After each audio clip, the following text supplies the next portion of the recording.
Sa nakaraan nating video, ay sinabi ni Shu na nagtungo siya sa Glass Glazed Alley, kung saan ay matatagpuan ang Lu family dito sa Royal Capital, at pagdating nga niya sa Lu family mansion, ay agad na tinanong ng ating bida kung bakit sila nagkakalat ng tsismis.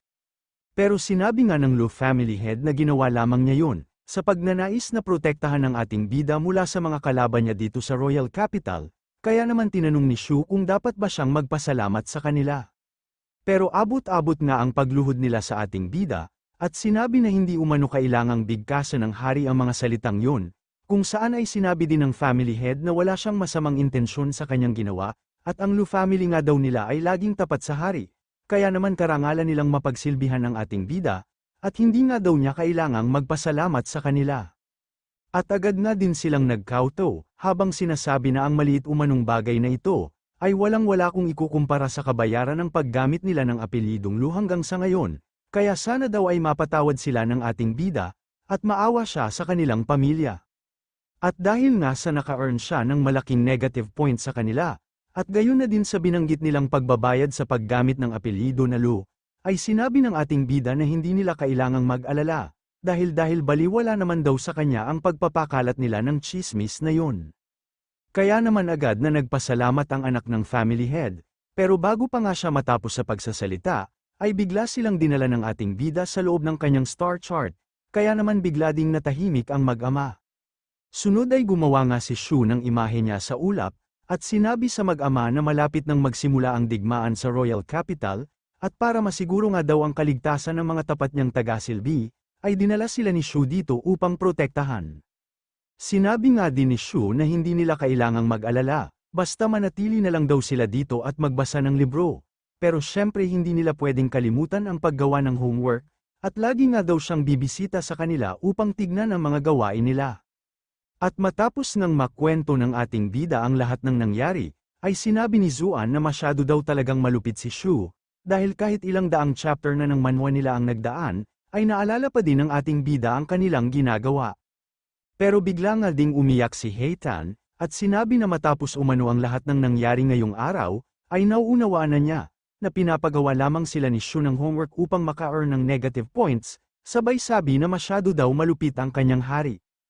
At hindi nga makapaniwala sila Zuan, na sinabi ni Heitan ng harap-harapan ang mga salitang yun sa ating bida, dahil maging si Xiaoyu nga daw na kauna-unahang nakuhanan ng negative points ng ating bida, ay hindi naglakas ng loob na tanungin o sabihin ang mga salitang yun kay Shu. At dito nga ay agad na tinanong ni Shu, kung alam daw ba ni Uling o Heitan ang ibig sabihin ng salitang, befriend distant states, attack those nearby, at sinabi nga ni Heitan na alam umano niya ang ibig sabihin nun. Pero para sa ating bida nga daw ay may ibang kahulugan ito, dahil pag lumayo-layo daw si Heitan sa kanya, ay pwede pa niyang kausapin ng kalmado o mahinahon si Heitan. Pero pag lumapit nga daw siya sa ating bida, ay tiyak na tatamaan o makakatikim na siya kay Shu, dahilan upang muli siyang maka-earn ng negative points mula kay Heitan, na biglang nanlaki at namuti ang mga mata. Samantala, sinabi naman ni Zhang na hindi umano niya lubos akalain, na ang lungsod na sinasabi ni Xiaoyu ay magagawa ng ganito, dahil wala nga daw Earth-type awakened na cultivator dito sa Luniverse, ang nagnais na gumawa ng mga gusali. Pero sinabi lang naman ni Shu, na hindi umano pwedeng sisihin ni Zhang ang mga taga-Luniverse na kulang sa kaalaman, dahil sa totoo lang umano, ay nagulat din siya ng unang beses niyang makita na may gumamit ng Earth-type awaken, upang gumawa ng mga gusali sa Changbai Mountain noon. Kaya naman sinabi na lang ni Zhang, na ngayon umano na nasa kanila na ang kalamangan sa kanilang base, at ngayong madaming mga sundalo at bagong puwersa ang sama-sama sa kanila, ay gaano daw kalaki ang tiwala ng ating bida na mananalo sila sa laban. Sinabi lang naman ni Shu na wala umanong kasiguraduhan sa digmaan, pero kahit nga daw hindi sila sigurado sa kakaharapin nilang laban, ay dapat nilang gawin ang lahat upang manalo sa digmaan. At dahil nga sa determinadong manalo ang lahat, ay nagpatuloy sila sa maayos na paggawa sa loob at labas ng Royal Capital, at matapos nang makita ng mga mamamayan ng Royal Capital ang ginagawa nila, at kahit pa may pagdududa sila sa mga nangyayari, ay pinili pa din naman nilang umalis ng Royal Capital. At matapos pa nga ang ilang gabi, ay nagsimula ng umagos ang tubig sa Royal Capital, na nagmumula sa Longmin River, at ilang sandali nga lang din ang nakalipas, ay unti-unti nang lumulubog ang mga gusali o kabahayan dito sa Royal Capital, kasama na ang mga naiwan na matitigas ang ulo. At habang pinapanood nga nila Shu ang pagtaas ng tubig sa Royal Capital, ay sinabi niyang matapos lamang ang 2 araw, ay lumubog ang buong lungsod na nananatili ng ilang libong taon dito sa Looniverse. At dahil nga sa mga sinabi ng ating bida, ay agad na nagkatinginan si Zhang at Li Liang, habang iniisip na malamang umano sa emosyonal ang hari nila ngayon, kaya niya nasabi ang mga ganong bagay.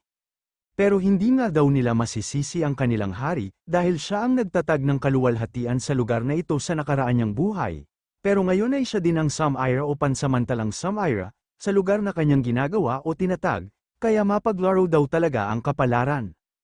Pero lingid sa kaalaman ni Zhang at Li Liang, na iba pala ang iniisip ng ating bida, dahil iniisip nga nito na parang may kakaiba umano, at parang may nakalimutan o nakaligtaan siya. Pero hindi nga niya maalala kung ano ang bagay na kanyang nakalimutan. Hanggang sa biglang pumasok ang mga negative points, at sinabi ng ating bida na yun na nga ang kanyang nakalimutan. Samantala, ilang sandali nga ang nakalipas sa Sword Pavilion, bago pa bumaha o lumubog ang Royal Capital. Ay inilabas ni Zhang ang kanyang espada, at agad ding sinimulan ang pag-atake niya sa mga training dummy, kung saan sa bawat niyang pagwas-iwas ng kanyang espada, ay mabilis na tumatama ang kanyang mga pag-atake, hanggang sa tuluyang madurag ang mga ito, kasama na ang lugar kung saan siya nakatayo. Matapos nga nito, ay agad niyang tinanong ang mga estudyante ng Sword Pavilion, kung nakita daw ba nila ng malinaw ang pinakita niyang teknik, at masyado nga ang paghanga nila kay Zhang, habang sinasabi na malinaw daw nilang nakita ang lahat, kaya naman sinabi ni Zhang na magpatuloy na sila sa pag-ensayo. Matapos nga nito, ay sinabi naman ni Guling Fei kay Zhang, na bibihira lang umano niyang makita si Zhang na bumaba sa kabundukan, kaya naman napapatanong din si Guling Fei, kung nakapagdesisyon na ba si Zhang na magpakita o lumahok sa nalalapit na digmaan. Pero sinabi lang naman ni Zhang na mas mainam na umano ang maging handa, lalo na at ang taong binabawi ang kanyang trono ay hindi basta-basta, at dahil sa kilala nga daw niya ang ugali ng ating bida, at kahit pa hindi patayin ni Shu ng personal ang kanilang mga kaaway, ay madami pa ding magnanais na mamatay siya. Pero sinabi lang naman ni Guling Fei, na hindi umano niya alam kung sinusubukang unawain ni Zhang si Shu, o kung sinusubukan niyang insultuhan ng ating bida, kaya naman napabuntong hininga na lang din si Zhang. Hanggang sa bigla nga silang nagulat, at dito ay sinabi ni Guling Fei na tila umano tubig ang kanyang naririnig, kaya naman napapatanong siya sa kung ano daw ang nangyayari. Hanggang sa bigla ngang dumating ang isang disipulo ng Sword Pavilion, at sinabi nito na mayroon umanong isang walang hiya, na sinarado ang mga gate ng Royal Capital, at hinukay ang Longmin River upang magtungo ng Royal Capital ang tubig. Bukod doon ay sinabi nga din ito, na sa ngayon umano ay lubog na sa tubig ang buong Royal Capital, at patuloy pa din nga daw ang pag-agos ng tubig mula sa Longmin River, kaya naman kalaunan ay aabot na din dito sa kabundukan ng tubig, dahilan upang agad na magpanik ang mga estudyante ng Sword Pavilion. Agad namang tinanong ni Guling Fei kung paano umanong nabaha ang Royal Capital, at kung kamusta na daw ang mga pangkaraniwang tao, gayon na din kung wala daw bang ginawang aksyon ng Divine King's Palace, pero nagbukas lang naman ng portal si Zhang at umalis. Nagtungo ngang muli si Zhang sa kabundukan, at dito ay agad niyang tinignan ang sitwasyon sa Royal Capital, na kasalukuyang lubog sa tubig. Samantala, agad din namang sumunod ang nagagalit na si Guling Fei, kung saan ay sinabi nito na tignan umano ni Zhang ang ginawa ni Shu sa Royal Capital, bukod doon ay sinabi nga din niya, na malamang sa naabisuhan daw ni Shu ang lahat bago ito mangyari, maliban sa kanilang Sword Pavilion. Sabay tanong kung hanggang ngayon daw ba, ay patuloy pa ding ipagtatanggol ni Zhang ang ating bida with negative points pa, pero tila isang bulkan nang sumabog si Zhang nang dahil sa galit niya sa ating bida, kung saan ay agad din siyang nagbigay ng negative points kay Shu. At makalipas pa nga ang ilang sandali sa Royal Capital, ay masyado ang gulat ng lalaking ito, habang sinasabi na tignan umano nila kung ano ang nasa kalangitan. At dito nga ay nakita nila ang dambuhalang embodiment ng espada ni Zhang mula sa Sword Pavilion, kaya naman agad na tumalikod ang ating bida at tinakpan ang kanyang muka, habang sila Heita naman ay napapatanong na lang, kung sinusubukan o nais daw bang patayin ni Zhang ang kanilang hari. At muli ilang sandali pa nga ang nakalipas, ay agad na tumakbo ang ating bida, habang sinasabi na ang lahat umano ng ito ay kasalanan niya, dahil naabisuhan nga daw niya ang lahat maliban sa Sword Pavilion, sabay sabi na isa itong malaking hindi pagkakaunawaan.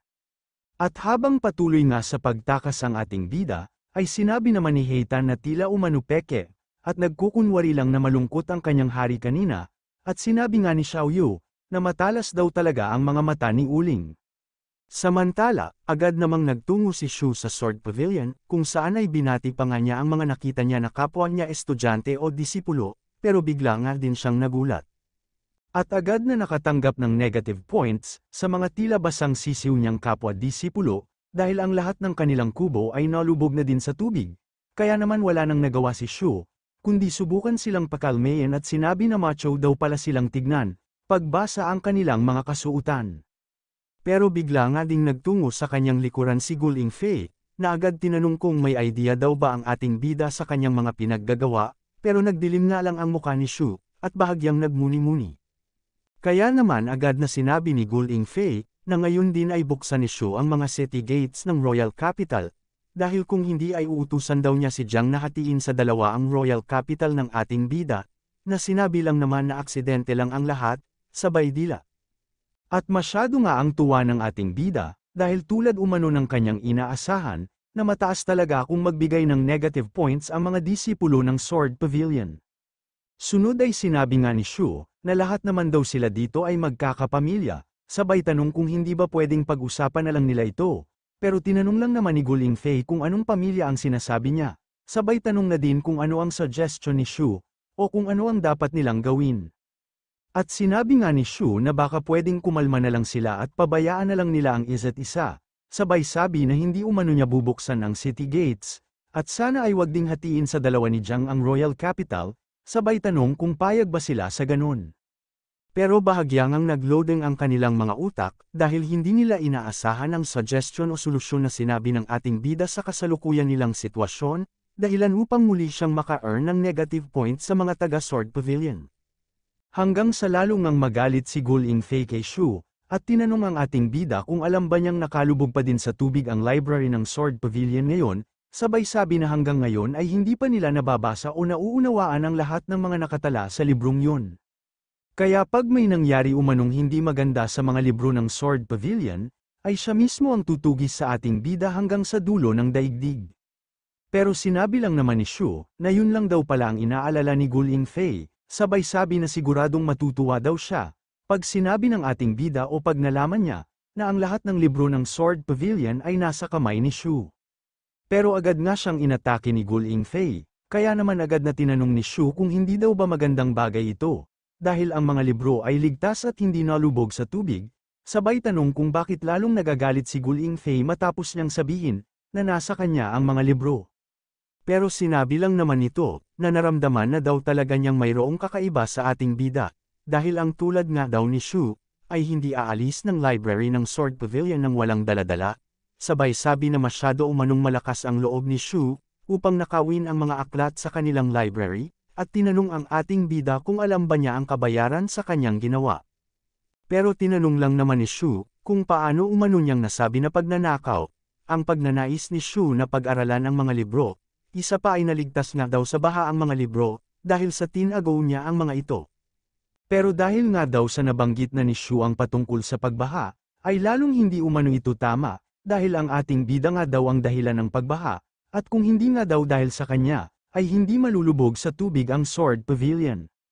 Pero natawa lang naman si Shu, at sinabi na ganun ba talaga yun, sabay tanong kung bakit hindi na lang sila lumipat ng ibang lugar, at kung kasya daw ba ang lahat ng disipulo ng Sword Pavilion sa likod ng kabundukan nila. Pero napatingin lang naman si Guling Fei sa mga kawawang disipulo ng Sword Pavilion, at sinabi na ang likod umano ng kabundukan ay isang forbidden area, at maging ang mga disipulo ng Sword Pavilion, ay hindi basta-basta makakapasok o punta sa lugar na yon.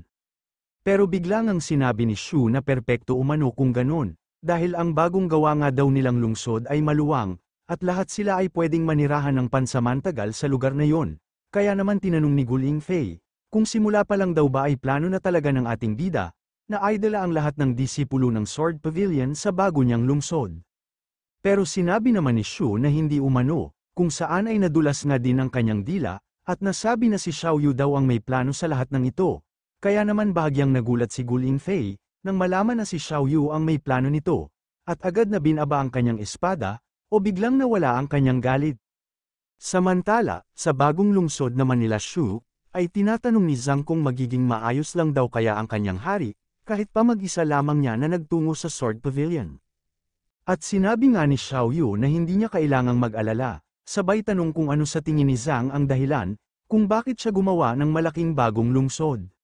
Samantala, naisip naman ni Shu na nanahimik umano si Gul Yingfei matapos marinig ang pangalan ni Xiao Yu, kaya malamang sa alam na daw ni Zhang ang katauhan ni Xiao Yu, at malamang din daw na sinabi na niya ito sa mga taga-Sword Pavilion. At dahil nga daw sa alam na nila ang pagkatao ni Xiao Yu, ay napapatanong ang ating bida sa kanyang sarili, kung hindi daw ba dapat ay magiging maayos ang paglipat ng mga disipulo ng Sword Pavilion, sa bago nilang lungsod. Pero habang tinitignan nga daw niya ang reaksyon ni Gul Yingfei, ay hindi masiguro ng ating bida kung magiging matagumpay ba ang planong ito ni Xiao Yu, sabay tanong na din kung maging ang plano daw kaya ni Xiao Yu, ay hindi din gagana sa pagkakataong ito. Sunod ay lumapit nga siya kay Gul Yingfei, at tinanong niya ito kung kaya daw ba nilang panuorin lamang ang ating bida at si Xiao Yu, na makipaglaban o harapin ang digmaan. Pero tinanong lang din naman siya ni Gul Yingfei, kung simula pa lang daw ba ay kasama na sa kanilang plano, na lumaban kasama ang mga disipulo ng Sword Pavilion, at biglang ang namuti ang mga mata ng ating bida na hindi agad nakapagsalita. Hanggang sa tinanong nga niya kung sa tingin daw ba ni Gul Yingfei, ay mananatili silang ligtas pag hindi sila nakisali sa digmaan. At agad nga ding naisip ni Shu, na nitong mga nakaraan nga lang din daw niya na kumpirma, na ang lahat ng mga nangyayari sa kanyang buhay ay plano ni Lu Shen. At matapos nga daw niyang makumpirma na ang inner demon ni Lu Shen ang mastermind, ay nagkaroon na din siya ng pagdududa o haka-haka, na malamang sa umabot na din ng Sword Pavilion ang impluwensya ng inner demon. Sunod ay naisip nga din niya, na matapos umano niyang makasama at makasalamuha ang mga taga-Sword Pavilion ng ilang buwan, ay tila mayroon siyang naramdaman na kapanatagan ng loob, pero kasabay nga din daw noon ay ang kanyang pagkalito. Dahil matapos umano ang ilang dekada, ay hindi sinubukang atakihin o targetin ng inner demon ang Sword Pavilion, bukod doon ay iilan nga lang din daw, ang nakakaalam kung nasaan ang master ng Sword Pavilion, gayon na din ang kanyang pagkaka-reincarnate. At isang bagay nga lang daw ang naisip ni Shu na dahilan, kung bakit hanggang ngayon ay walang aksyon o pagkilos na ginagawa ang inner demon, laban sa Sword Pavilion, at ito nga daw ay dahil sa takot niya, o takot ang inner demon sa Sword Pavilion Master. Naisip nga din ni Shu, na namana umano ng inner demon ang lahat ng alaala ni Lu Shen, gayon na din ang pagiging mapagduda at tusaw niya, kaya malamang umano na alam ng inner demon ang ugali ng master ng Sword Pavilion, at alam din niya kung ano ang magiging kabayaran, o mangyayari sa kanya pag ginalaw niya ang Sword Pavilion.